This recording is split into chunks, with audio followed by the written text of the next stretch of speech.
Every basketball story has its own unique detail to it. For De'Anthony Melton, his story shows that if you stay focused, good things happen. A SoCal kid, De'Anthony went to nearby USC but played just one season in 2 years. Then after being drafted by the Rockets, he was traded to the Suns before his rookie season started. His two-way talent got him minutes, but his ability to lock in on defense and basketball IQ kept him on the court. What Penny has seen in De'Anthony is improvement and consistency year over year throughout his young career. His fit as a backcourt mate of Ja Morant is one of the Grizzlies can build the new version of Memphis Grit and Grind on. By making Memphis his home, De'Anthony is flourishing right before our eyes and only getting better. Staying focused and good things are definitely happening. So here it is, Penny and De'Anthony Melton, another edition of the 2 Cents Podcast. Be sure to subscribe wherever you get your podcast to get every single episode as soon as they drop. What's up, everybody? I want to welcome you back to the My 2 Cents Podcast. The 2 Cents Podcast. Got a special guest from the Memphis Grizzlies, De'Anthony Melton.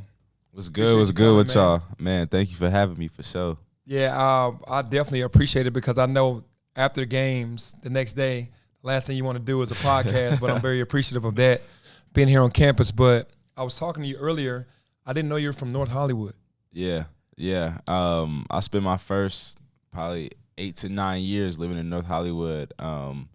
So living in California, is definitely different. Stuff move a lot faster over there. So, I'm grateful. A lot of my family out there. So, I love it, honestly. Yeah, I when I look at you play, you don't play like a true Cali dude. Like, honestly, you like South. I'm not trying to doubt LA. You play hard. No, you tough. So it's like, and it's not. That's not what you think. It's the threes and it's more of the pretty boy era of players that just kind of are smooth and cool. But you got game, but it's like you don't play like you're from. When I found out you're from North Hollywood, I was like, man, he a throwback. You know what I mean? I grew up playing football. I grew up playing football. A lot of my family played football.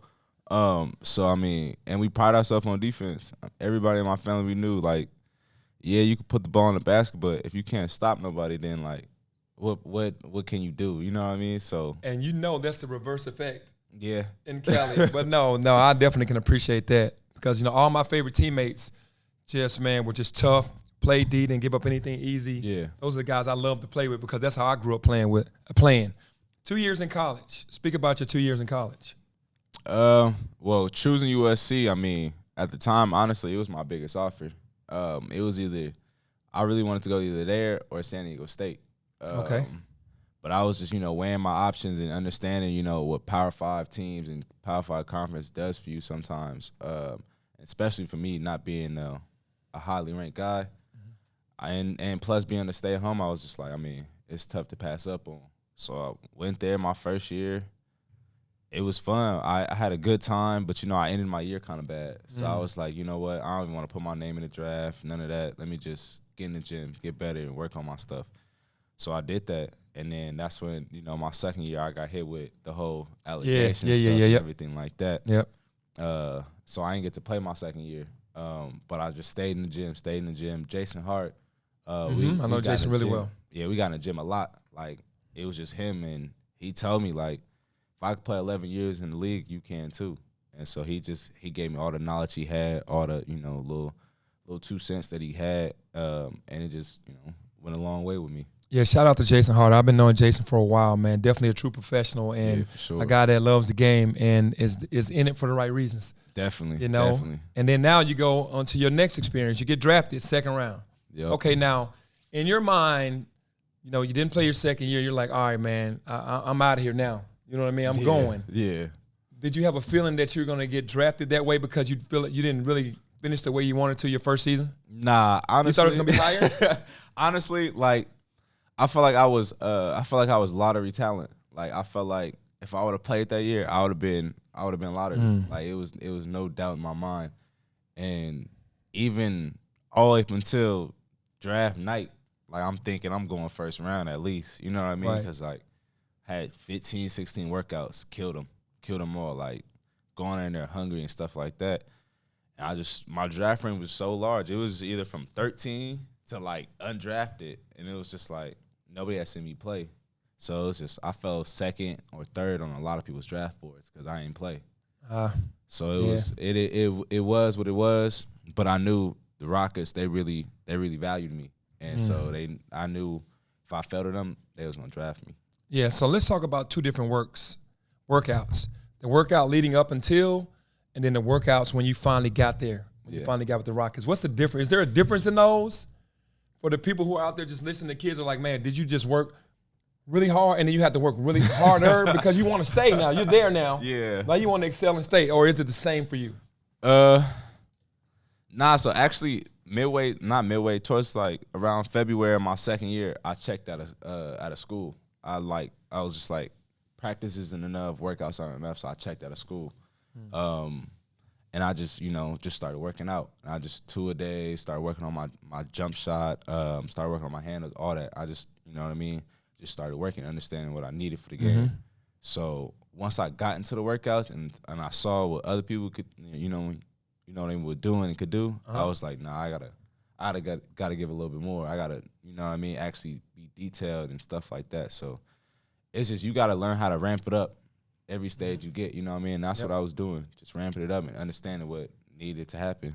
Yeah, and talk about with your talent, but also having to pay your dues. Yeah. You obviously feel like you were as good as anybody in that draft, but you get drafted second round. Now I got to show everybody why I should have been lottery and paying your dues. Talk about the people that are watching this that are going to go, how was it? You were supposed to be, obviously, because you we'll talk about it later about your contract, but you have to go through a grind. It should have been an easier role for you. Yeah.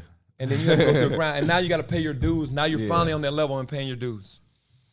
Man, just staying down. I just knew I wanted to be undeniable. You know what I mean? Like it got to a point where like, nah, we need him. Like, you know what I mean? We need him. So it was just, I just stayed with it, and I knew eventually, hopefully, it was gonna pay off. And being in the gym, that's the only way it can really pay off. And once I got out there, I mean, I played summer league without my contract, without even my rookie contract, because it was just like I had to prove something. You know what I mean? And first game, I had 6 points, and I was like, I don't know. Pressure now. Yeah, pressure's mounting.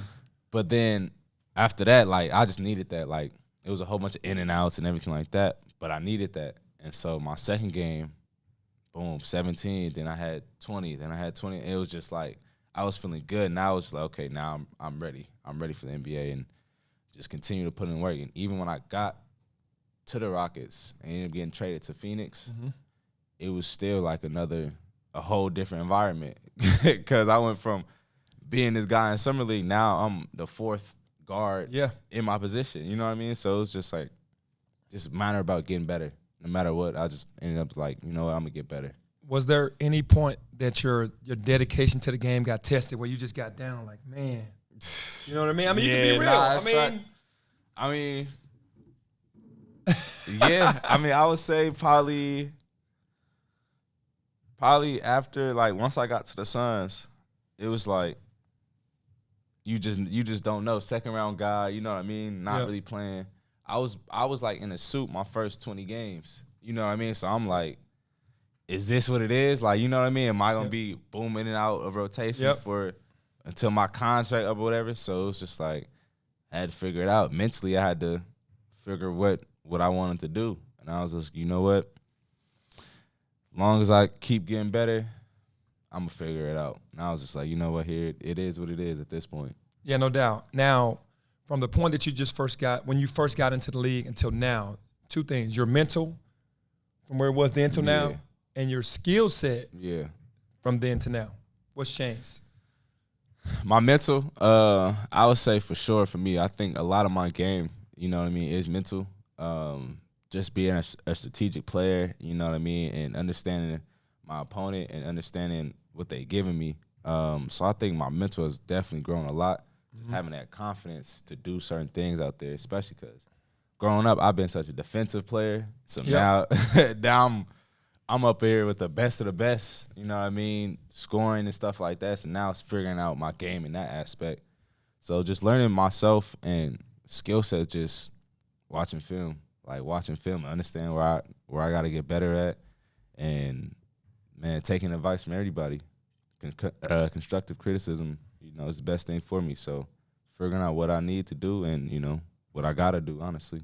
What would you say is so important? You just said that, taking the constructive criticism, because most kids nowadays, they don't want that. Yeah. What would you say to someone out there, a younger you, that says, hey, man, if you say something bad about me, I don't like you. Like, you know what I mean? If I'm trying to help you grow, because I'm trying to help you grow, especially a coach is hating on me. No, if a coach is on you, I feel like a coach is trying to get you to where he knows that you need to be. So what do you say to a kid that goes, you know, you say, I want the constructive criticism. What if another kid goes, I don't want that?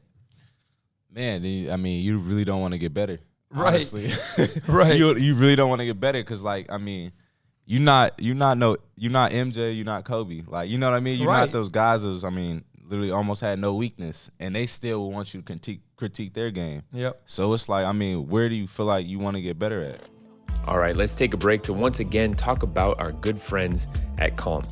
When it comes to athletes, we tend to focus on physical fitness, but there's another side to the game that's just as important: mental fitness. Calm, the #1 app for sleep and meditation, has teamed up with LeBron James to help you train your mind and become the champion version of yourself. LeBron and Calm know that your mind is like any other muscle in your body, but you don't have to be a world champion to learn how to train it. Calm can help you train your brain so you sleep better, reduce your stress, and perform at your best, just like King James. For LeBron, sleep is a critical part of his mental fitness routine. As he says, getting good sleep and finding time to rest is one of the most valuable things I can do for my body and my mind. From the sound of rain falling on leaves to bedtime sleep stories, Calm puts me to sleep within minutes, which means I wake up ready for any challenge.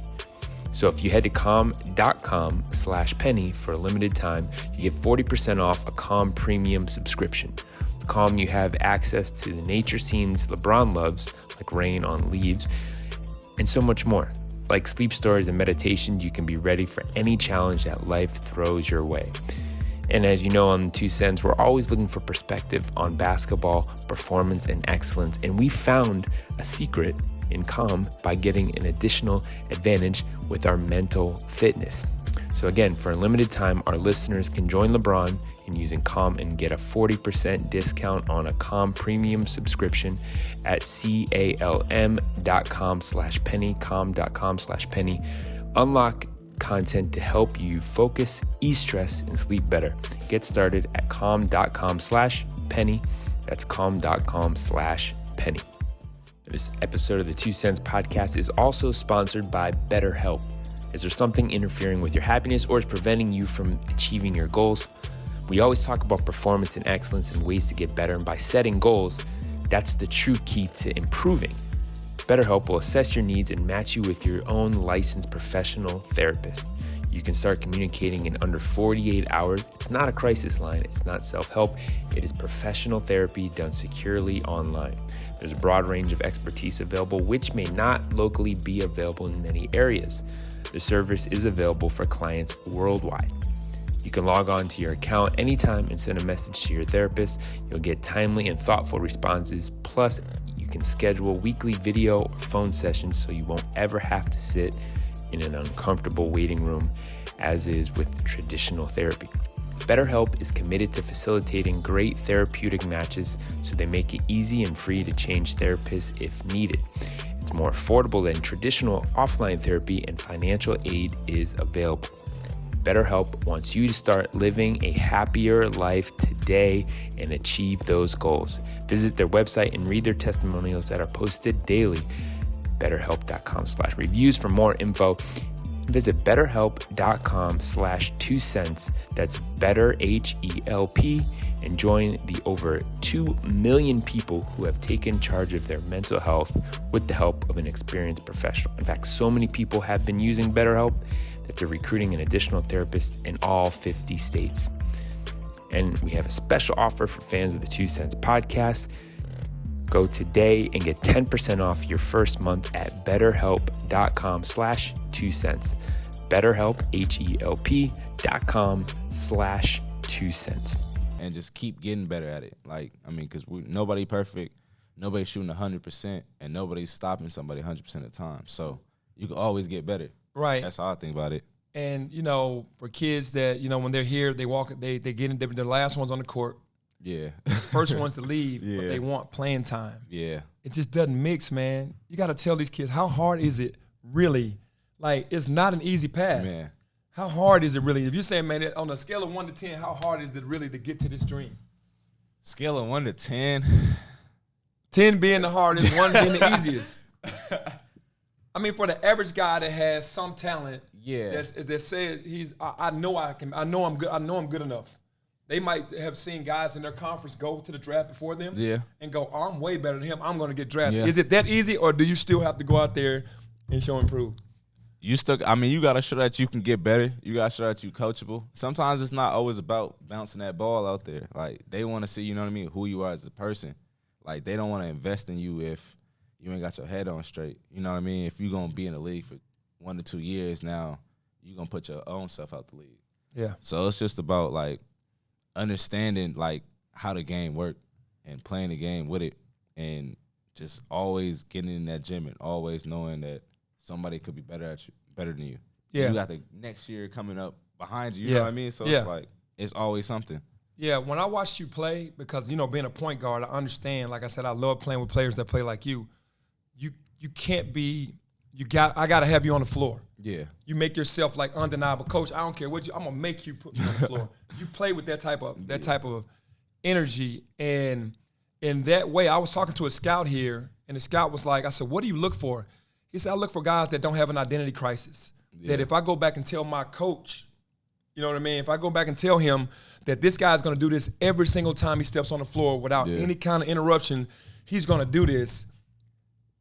Man, I just love how it's almost like the Grizzlies can't like play without you being on the floor.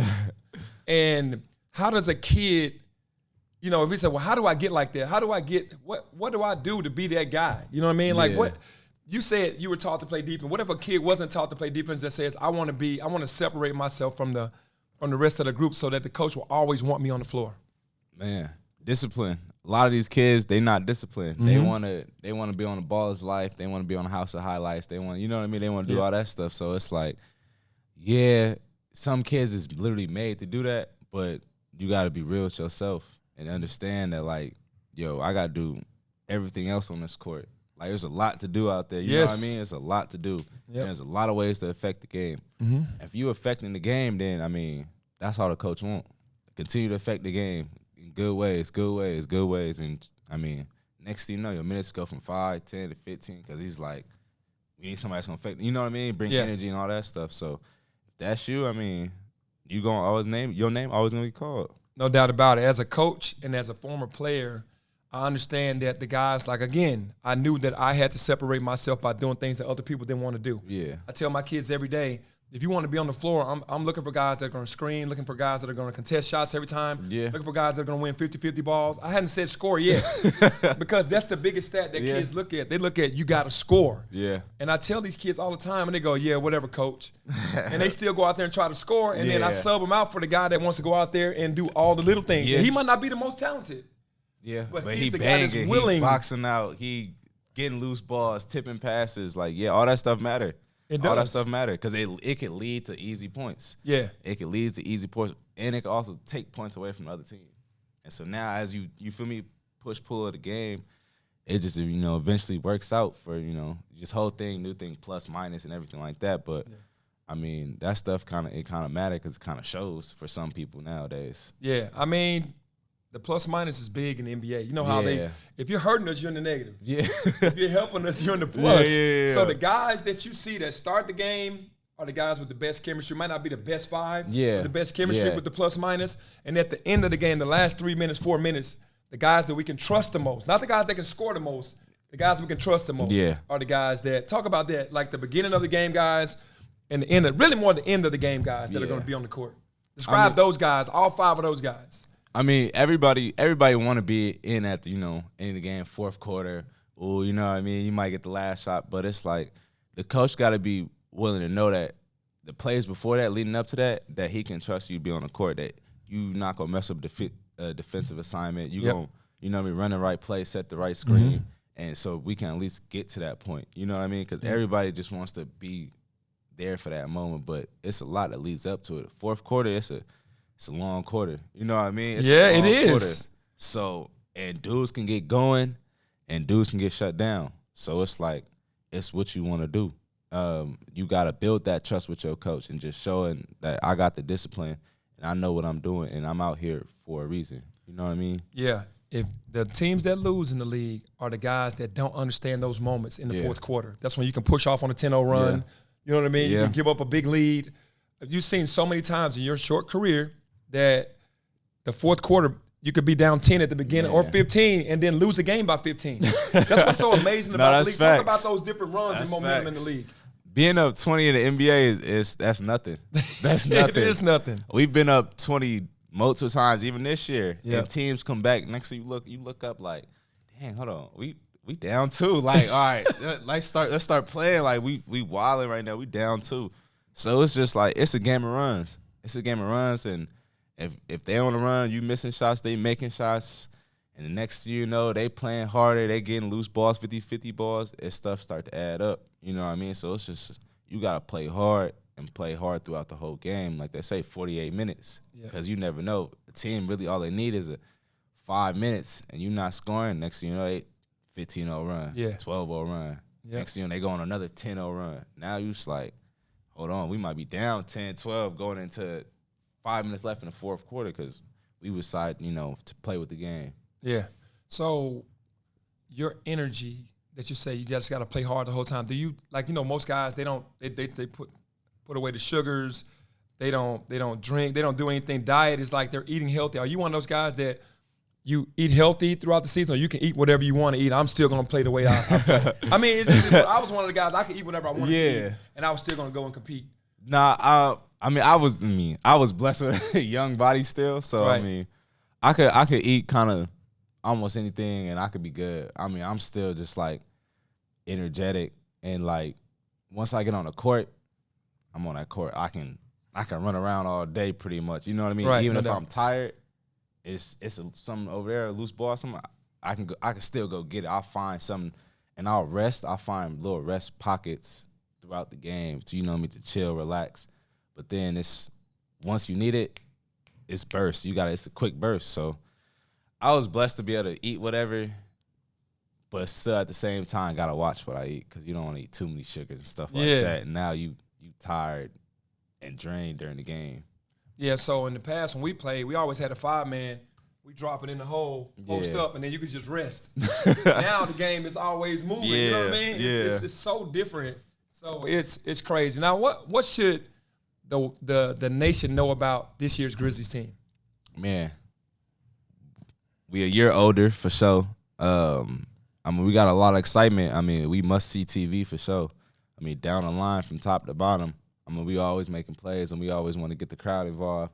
We always want to get the fans, riled up. So we just doing it for, Obviously, we know what we got as a team, but, we want to make sure people have fun while they watching us, you know what I mean? And make sure, you watching basketball, watching the game, and having fun out there. And, we all like each other. We all got chemistry. So it's just a fun atmosphere. It's not a business. We want to make it into, just basketball. Yeah, when I was in Orlando, we were definitely conscious of putting on a show for the fans. Yeah. Now, what are your personal goals as a player for you? As much, I don't want to put no cap on myself, honestly. So I just want to keep getting better and take it year by year. Obviously, most improved. Obviously, I want to go after that. But 6-man, obviously get championships out there. Whatever I can, I won't. And I don't want to put no cap on myself, like I said. So as much as I keep getting better, we gonna see. It's a great mindset. Now, when you're retired and you look back on your career, and that's a long ways away, what do you want to say about your career? Obviously, you just said championships and whatever, but what do you want to say from where you started with drafted in the second round? Yeah. And then you look back on your career, hopefully championships. Yeah. What do you want? What do you want to see? What do you want to see? What do you want to have to say to go, hey, man, I did something that a lot of people didn't think I could do? Because that was my thing. When I retired because of knee injuries. But when I look back on my career, I was like, man, I accomplished something that a lot of people didn't accomplish. I think realizing that, it's only 450 players in here out of the whole world. You know what I mean? That's a lot of people out here. So, I feel like at this point, I already beat the odds. especially coming from what I came from, everything like that. Mm-hmm. So everything now is just, I mean, it's a bonus. But, you know, I don't want to get satisfied. And that's one thing I probably would say for myself is I ain't get satisfied. I wasn't like, okay, I'm here, I made it, I'm good. Like, let me just go into this placement. Like, nah, like you kept trying to get better, kept trying to do this, and kept trying to do something out there, keep trying to get better. So I think that's the one thing I for sure want to say for myself. That's good, man. But, you know, we're gonna top it off with this. I've always been a fan before I knew you. Meeting you now and listening to you talk, you're definitely woke when it comes to the game, man. I can appreciate everything you've done. Congratulations on a 4-year contract. Yeah, thank you. Thank you. That's amazing. After being drafted in the second round, your game is getting better every year. And, man, I know you're going to stay hungry because that's what you're saying. And, man, thanks so much for coming on the podcast. And we definitely appreciate you. Thank you for having me. Grizzlies. Yeah. Yes, sir. Thanks for tuning in. Peace.